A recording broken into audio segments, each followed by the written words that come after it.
stop right. Shocks me. Well, I want to move on to this. So, coming into the election, so the big thing that I think kind of gets ignored is the House and the Senate race. Especially the Senate race is going to be really big. So here's, I think it's Josiah with Pondering Politics. And he's clipped this thing from Fox News. This is actually a big guy. This guy's probably going to be the guy that takes over for Mitch McConnell pretty soon. He's going to be the big whip for the Republican Party in the House and the Senate. And he says some kind of revealing stuff of this, and I thought this was interesting. Because they're talking about right now what the polls are, and the polls are not looking good for the Republicans. We're going to play the clip and unpack it together. Here, let's look at number 2, guys, then we'll look at number 4. This is the point that I think needs to be made. Democrats have a ton of money. I mean, it's 2-1 in Michigan, right? All the way across the board, Arizona through Wisconsin. Here is where the New York Times has these battleground states. They got Wisconsin Dems up 2, Pennsylvania up 9, Arizona up 6, Ohio up 4, Michigan up 5, which is the race we started with for this conversation. You want to counter on that or not? Well, those polls right now, I think, reflect, and they're mostly, in most cases, they're margin of error races, right? And the polls, historically, at least in the last couple of elections, particularly when Trump's on the ballot, really underestimate, I think, the Trump vote, the folks who are going to come out and support the president. And in our candidates in the United States Senate races, it doesn't make any sense if you're for President Trump not to give him a Republican Senate to work with. Otherwise, the Democrats are going to be blocking him for the next 4 years. So there's more that he has to say, but I just want to break down a couple of things. So number one, keep this in mind.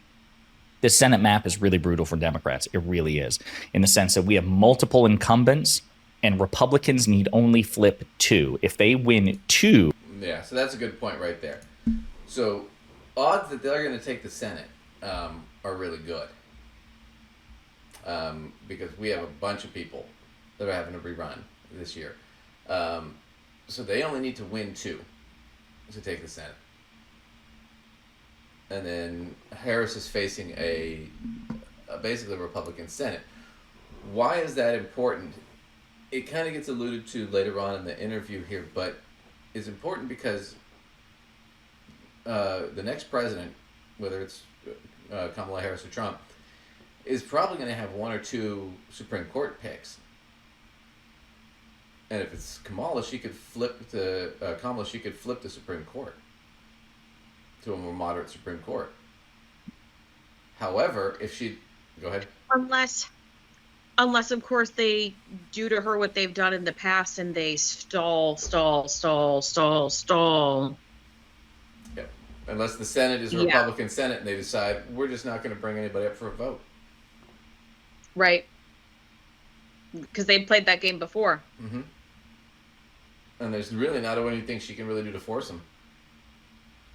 So it's going to be kind of an interesting thing to see how it all plays out. If they take the Senate and she takes the presidency, it'll be interesting to see what happens. But they could potentially do that. And they have a lot of incentive to do that. Because right now they have pretty big control of the court. But if Clarence Thomas and Alito back out, well, that 6-3 becomes a 4-3. And whoever the next president is, I mean, eventually they're going to have to fill those seats. So it's interesting to see how it plays out, but that's kind of what the big battle is right now on the other side of the coin is the conservatives are like, well, things aren't looking good for the presidential race, but if we can at least hold the Senate or take the Senate, then we can at least create enough obstruction that they won't pass any of this stuff. And it'll be impossible for us to repeal it. Things like, new tax plans, more, child tax credits, things they don't want. They don't want things that are helping middle class people. But they'll be hard to repeal those once we've got them. So that's what they're worried about. So it'd be interesting to see how that plays out. I just wanted to sort of mention that as sort of a footnote. If you're voting, make sure to vote for the Senate. Right? Because it's going to make a huge difference here going forward.